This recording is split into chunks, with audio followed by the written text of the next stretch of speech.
Have you felt overwhelmed by the chaos of life? You wake up and it's a race from the moment your feet hit the floor. You've got work, kids, chores, errands. It feels endless, right? We often chase after activities that promise to boost our happiness, like yoga, meditation, working out, or volunteering. But then, instead of feeling uplifted, they turn into just another item on our already packed to-do list. We may even stop doing them because life gets so busy and complex. You might think, okay, I'll do that workout, but then life happens. You are too tired, you need to prepare dinner, play with the kids, help them with homework, and suddenly that workout feels like just one more thing you didn't get to.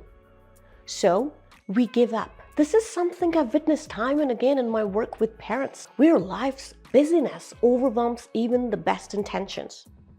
I am Dr. Gazal, Bharara, founder and director of Dr. Wellbeing, with a PhD in positive school psychology and a background in organizational behavior. I've worked with many parents and schools, leading programs on personality development, well-being, and stress management. Seeing firsthand the challenges individuals face with constant stimulation and busyness inspired me to create this video. My goal is to equip you with research-backed strategies to help you not just cope, but thrive. If that sounds valuable, don't forget to subscribe for more insights like this. Let's dive into the video. My PhD mentor, Professor Aaron Jordan, a prominent researcher and educator in positive psychology, well known for his contributions in understanding well-being, shared at a happiness conference that simplifying our lives can be a surprisingly powerful pathway to well-being. And this is not just a statement, it is backed by research. Data shows that simplifying life can lead to an 87% increase in happiness. Crazy, right? What's fascinating about this research is that participants weren't specifically trying to simplify their lives to boost their well-being. They were simplifying for various reasons, and yet the increase in happiness and well-being was a natural outcome. So today, we're not just going to talk about adding more to your routine. Instead, I'll share practical, research-backed strategies to help you thrive in life's complexity. So, what does simplifying look like? Number 1, do less. I know this might sound a bit backwards to everything we have learned. We've all been taught that to get more, whether it's money, success, happiness, or peace of mind, we need to do more and keep adding to our to-do lists. Think about weekends, for example. How often do we pack them full of activities, family outings, social events, chores, and personal projects, trying to fit everything in? We go from one event to the next, believing that if we are busy, we are making the most of our time. But what if that's not the answer? What if the secret to having more of what we want is actually about doing less? Many people actually misinterpret the ideal work-life balance by overloading their schedules with activities, believing that the more they do, the better their well-being will be. However, this approach often backfires, as it can lead to burnout and overwhelm rather than the balance they seek. For instance, Professor Jordan explains picking 5 things out of your top 8 priorities and focusing solely on those. That makes complete sense. I've been trying this myself, and I was amazed at how much more I accomplished when I wasn't spread so thin. Doing less simplifies life by making life less complex, reducing overwhelm and allowing you to focus on what truly matters. When we try to juggle too many tasks or responsibilities, our attention is scattered. This may decrease productivity and even lead to stress. In contrast, by doing less, whether that's cutting down on commitments or narrowing your priorities, you free up mental and emotional energy. This means you can now give more attention to the things that bring joy and fulfillment instead of feeling stretched thin. So it's about quality over quantity, and with fewer things on your plate, you gain clarity, peace, and a greater sense of control. Let me break it down for you. In order to figure out what you actually need to be doing, list your priorities. Start by writing down everything you currently focus on, whether it's work projects, family commitments, or personal goals. For instance, your list might look like this. Once you have your list, Assess each item based on its importance and the impact it has on your life. I usually ask myself questions like which tasks align with my long-term goals, which activities bring me the most joy in the present scenario, which commitments aren't yielding results or draining my energy. Think about the time and energy each priority requires. For example, if you're feeling overwhelmed, you might decide that learning a new skill and volunteering can wait. Then narrow it down. Choose the top 5 priorities that resonate most with you. If I continue the example, your narrowed down list might look like this. For each of your top priorities, outline actionable steps. This could involve setting specific times for family activities, scheduling workouts, or dedicating a weekend to organizing your home. Most importantly, reassess regularly because life changes and so will your priorities. Regularly revisit your list and make adjustments as needed. You could do this monthly or quarterly, depending on your circumstances. Moving to strategy number 2, slow down. I've noticed that when I'm rushing through tasks, whether it's work, errands, or even spending time with family, it all starts to blur together and I end up feeling drained. But when I consciously slow down, it's like everything clicks into place. I am able to really focus on one thing at a time and I feel more in control instead of overwhelmed. For me, one way I have slowed down is by simply sitting down to enjoy my daily cup of green tea. I no longer rush through my breakfast. I no longer scroll through my phone while having tea or breakfast. I know it sounds small, but that extra 5 minutes of just being present sets a calmer tone for my whole day. It makes me reflect on my day's tasks, so I feel less stressed as I'm working through them. Those are 5 minutes I need.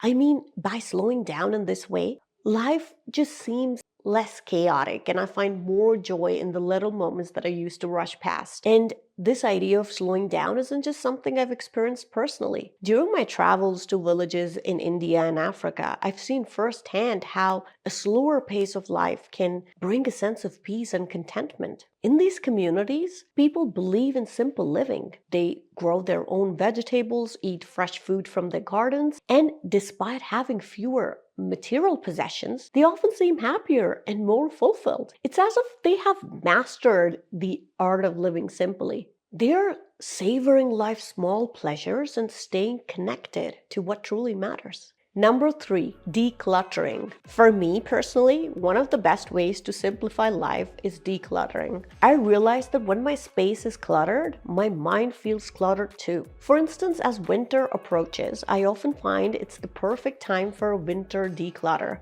I go through my wardrobe, putting away summer clothes and donating items I haven't worn in a while. I also take the chance to tidy up indoor spaces that I'll be spending more time in during the colder months. It just helps me feel more prepared for the season. Also, I must share, as I was preparing for winter and putting everything back in order, I noticed I had about 10 toques, but I only really wear 3.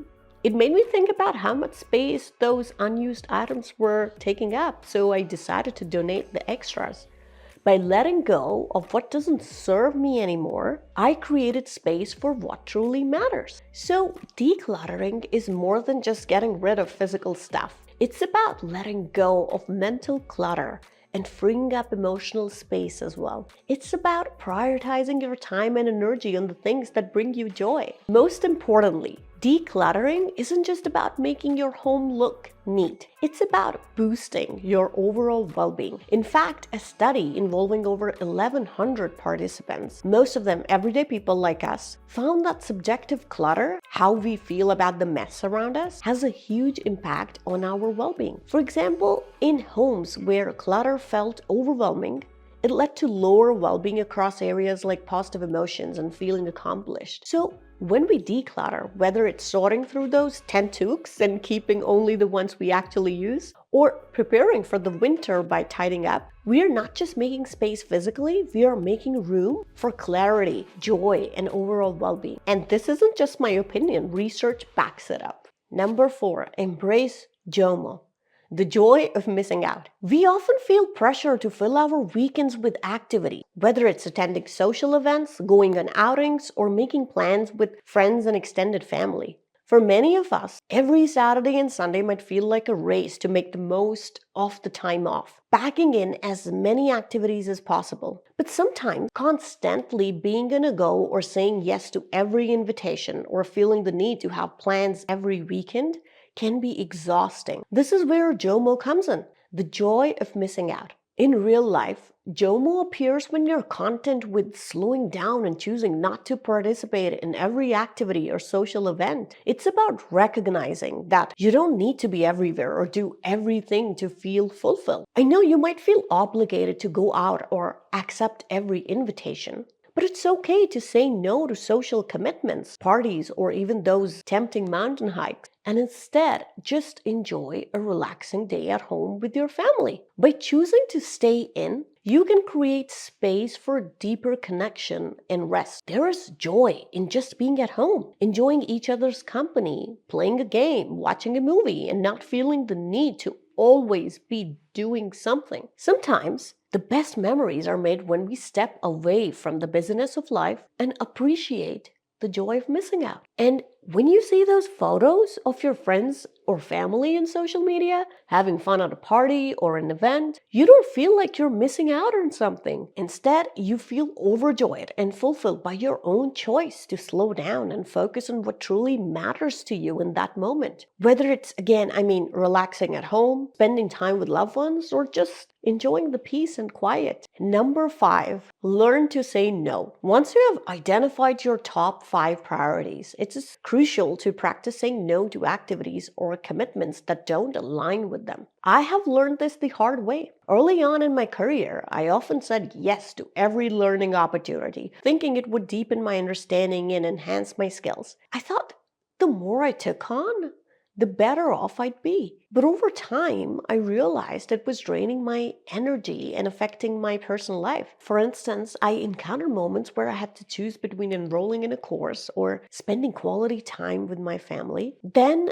there was a particular instance when a fantastic 2-week workshop came up that I was eager to attend. I knew it would be valuable for my professional growth. However, upon reflection, I quickly realized that being present and engaged in my child's early development was far more important to me. That's when I learned it's okay to say no to certain opportunities that don't align with my priorities, so I can focus on what truly matters at any given time. So instead of saying yes to every invitation or request, thinking it would help build connections and gain opportunities, you need to evaluate whether a commitment aligns with your core priority. If it doesn't, it doesn't. And it's okay not to engage with it. When you avoid commitments that don't match your priorities, you make room for what really matters to you. Number 6, limit information overload. Okay, we are constantly inundated with information through social media. This flood can create a state of cognitive overload where our brains struggle to process and prioritize information. Research in cognitive psychology highlights that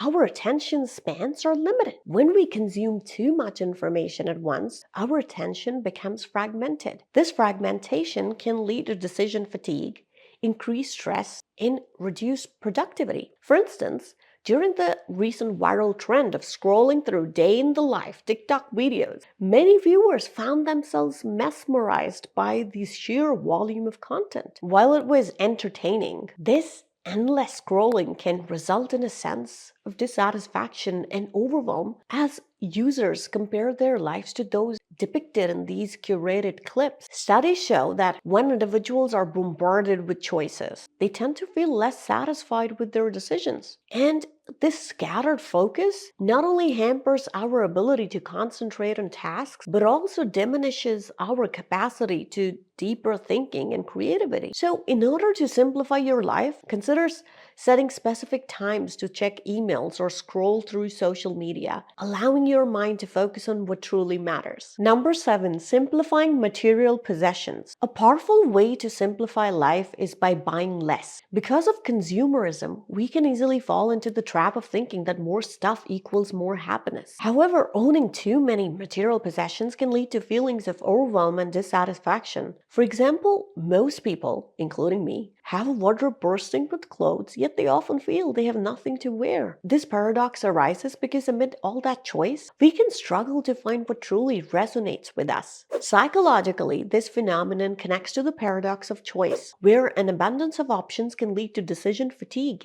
and reduced satisfaction. When we are faced with numerous items, we might experience anxiety about making the right choice, which can diminish our overall happiness. So, intentionally choosing to buy less is crucial. Why not invest in just a few high quality pieces that you genuinely love and wear often rather than filling your closet with items that go unnoticed? Here, the concept of mindfulness comes into play because now you're being intentional about your purchases. Research backs it up too.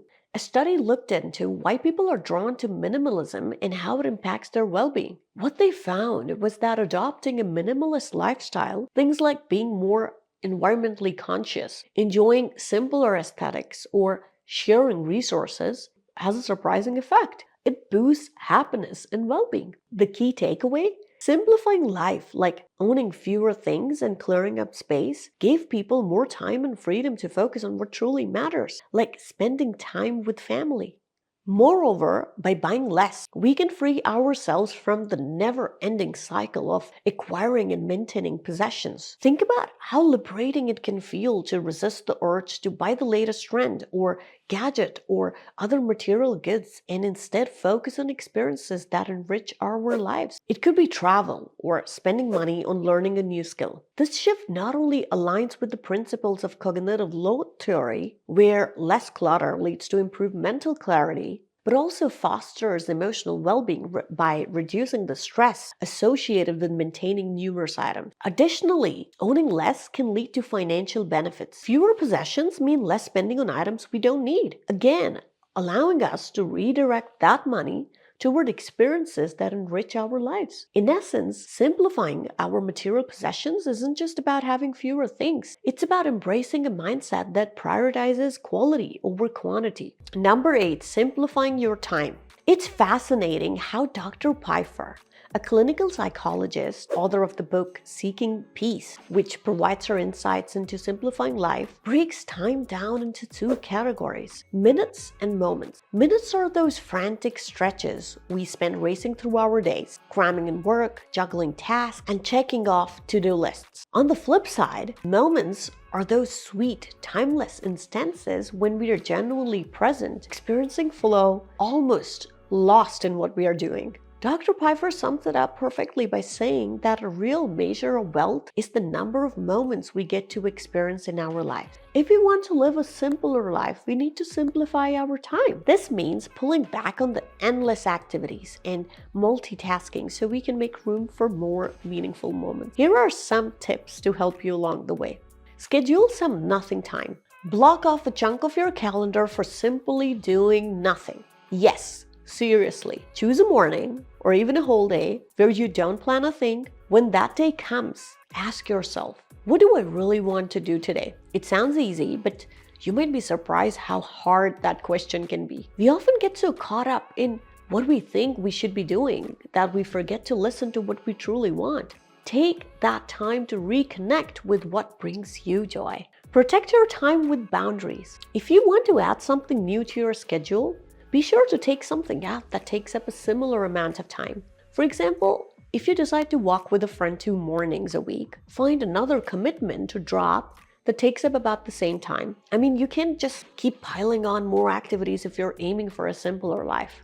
Then make room for life's simple joys. Don't overlook the small pleasures that can bring you peace. Like, I enjoy watching the rain fall and a warm cup of tea. Some people may enjoy playing with their pet. These moments can be truly impactful. Make it a priority to embrace these simple joys. They can really brighten your day. So how about you? Have you ever experienced the joy of simplifying your life? Or do you feel like it's still something you're chasing after? I'd love to hear from you in the comments below. What's one area of your life you think could use a bit of decluttering or slowing down? Let's start a conversation. I am Dr. Gazal Bharara, and I'll see you in the next video.